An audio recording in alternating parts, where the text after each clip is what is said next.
rofa terletak setelah fi'il ma'lum predikat dan menunjukkan sebagai pelaku terhadap pekerjaan. Nah, contohnya yaqumu Zaidun, Zaid sedang berdiri. Nah, fa'il ini adalah si Zaid. Nah, ini pembagian fa'il. Jadi fa'il itu terbagi menjadi dua bagian. Yang pertama fa'il zahir, yang kedua berupa fa'il dhamir. Nah, kalau fa'il zahirnya itu yaqumu Zaidun, jadi si Zaid ini nampak, kita lihat nampak atau jelas bahwasanya fa'ilnya adalah si Zaid. Nah, kalau dhamir artinya tersembunyi atau tersimpan. Contohnya dhahabtu. Nah, ini itu mengandung dhamir, dhamirnya ana, jadi saya telah pergi. Ini adapun keterangan mengenai fa'il. Yang pertama, fa'il itu berada setelah fi'ilnya. Yang kedua, hukum fa'il adalah rofa. Yang ketiga, apabila fa'il berupa tasniyah atau jamak, maka fi'ilnya berupa mufrad. Nah, tasniyah itu menunjukkan dua, kalau jamak itu menunjukkan banyak. Tetapi di sini dikatakan fi'ilnya berupa isim mufrad. Fi'il itu zahaba. Nah, zahabanya nih muslimun, seorang muslim. Muslimani, dua orang muslim. Muslimuna, orang-orang muslim. Tetapi fi'ilnya tetap menggunakan zahaba mufrad untuk satu atau tunggal. Tentuan yang keempat, bila fa'ilnya mudzakkar maka fi'ilnya juga mufrad mudzakkar, dan sebaliknya dengan muannas. Nah, jadi kalau yang pertama contohnya zahabal muslimu, telah pergi seorang muslim.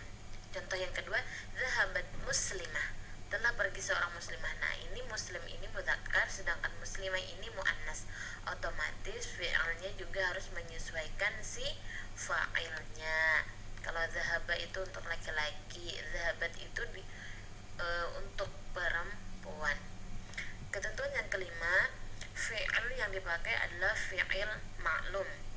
Nah, apabila ada isim marfu' yang terletak setelah fi'il majhul, maka ia bukan sebagai fa'il. Nah, contohnya duriba aliyun. Nah, Ali di sini bukan sebagai fa'il, tetapi dia sebagai naibul fa'il. Duriba ini di sini adalah fi'il majhul, yaitu ini fi'ilnya yang membutuhkan objek, yang memerlukan objek. Dipukul, Ali dipukul. Nah, misalnya dipukul ini siapa yang dipukul? Otomatis si Ali, yaitu tadi fi'il yang memerlukan objek. Yang kedua yaitu naibul fa'il. Naibul fa'il adalah isim yang dibaca rafa yang terletak setelah fi'il majhul dan menunjukkan pekerjaan yang ditimpakan kepadanya. Nah, contohnya duriba Zaidun, Zaid telah dipukul. Nah, yaitu tadi duriba adalah fi'il majhul, fa'il yang memerlukan objek.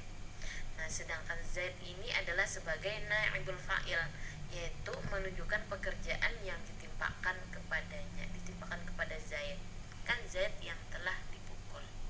Adapun ketentuan naibul fa'il, yang pertama, naibul fa'il yang dibaca rafa ketika fa'ilnya dihapus. Fa'ilnya itu adalah pelakunya, sedangkan naibul fa'il ini adalah objeknya. Nah, contohnya nasara Zaidun Muhammadan. Zaid itu sebagai fa'il, Muhammadan ini sebagai naibul fa'il. Nah, Zaid telah menolong Muhammad. Nah, contoh yang kedua, nusira Muhammadun, Muhammad telah ditolong. Nah, otomatis kan ada perbedaan antara contoh yang pertama dengan contoh yang kedua. Di atas Zaid telah menolong Muhammad, si Zaidnya masih ada, sedangkan yang kedua Muhammad telah ditolong. Otomatis perbedaan harokatnya, kalau di atas masih nasab, yang kedua ini adalah rofa. Ketentuan yang kedua, naibul fa'il harus terletak setelah fi'il. Jadi naibul fa'il harus terletak setelah fi'ilnya. Futihal babu,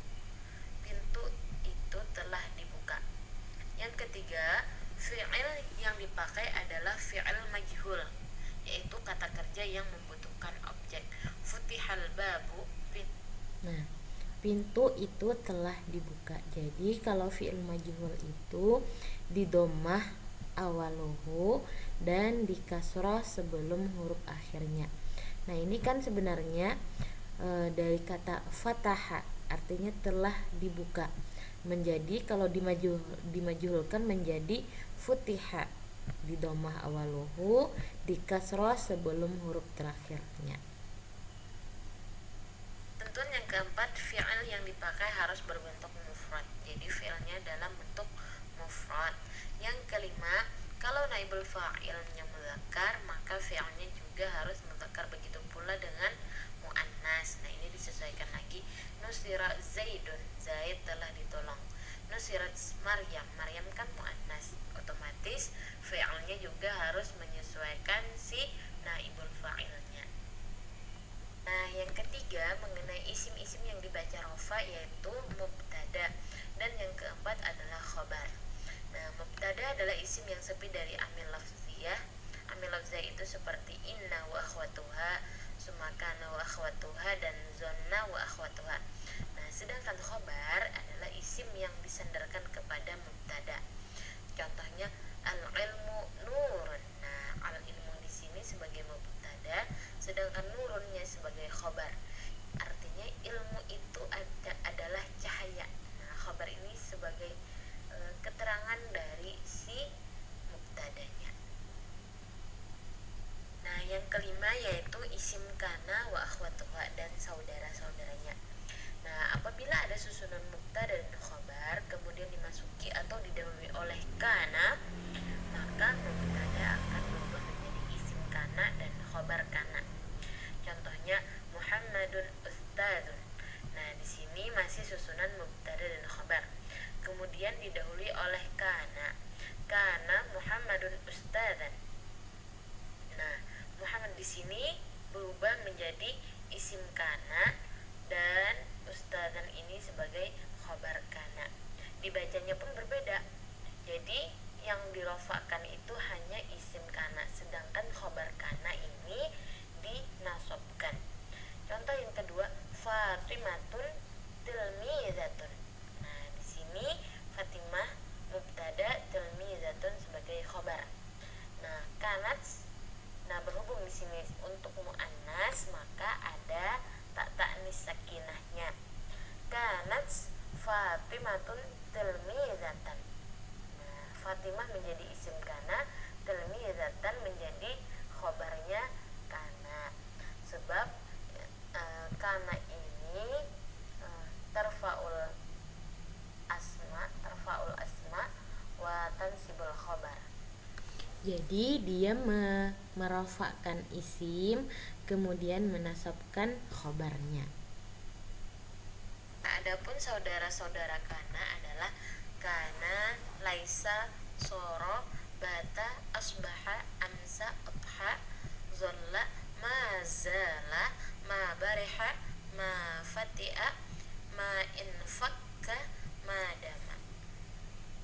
Yang keenam yaitu khabar inna dan saudara-saudaranya. Nah, apabila ada susunan mubtada dan khabar kemudian dimasuki atau didahului oleh inna, maka mubtada akan berubah menjadi isim inna dan khabar inna. Nah, contohnya Muhammadun ustaz. Nah, di sini masih susunan mubtada dan khabar. Kemudian didahului oleh inna. Inna Muhammad ustazun. Nah, di sini Muhammad di sini sebagai isim inna dan ustadzun di sini sebagai khabarnya inna. Nah, Muhammad di sini tidak lagi dibaca rofa melainkan dibaca nasab, sedangkan yang dirofakkan itu hanyalah khabarnya inna, sebab inna itu adalah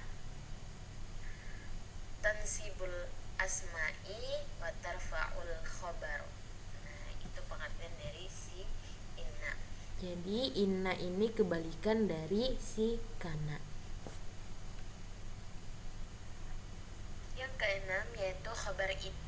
Nah, adapun saudara-saudaranya inna adalah yang pertama inna sendiri, kemudian anna, ka'anna, lakinna, la'alla, laita, dan la.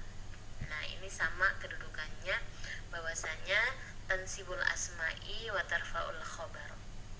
Nah, yang ketujuh yaitu tawabi' marfu, yaitu isim yang i'rabnya mengikuti i'rab rafa'nya. Nah, tawabi' ini bisa diartikan sebagai pengikut, yaitu adalah isim yang i'rabnya sesuai dengan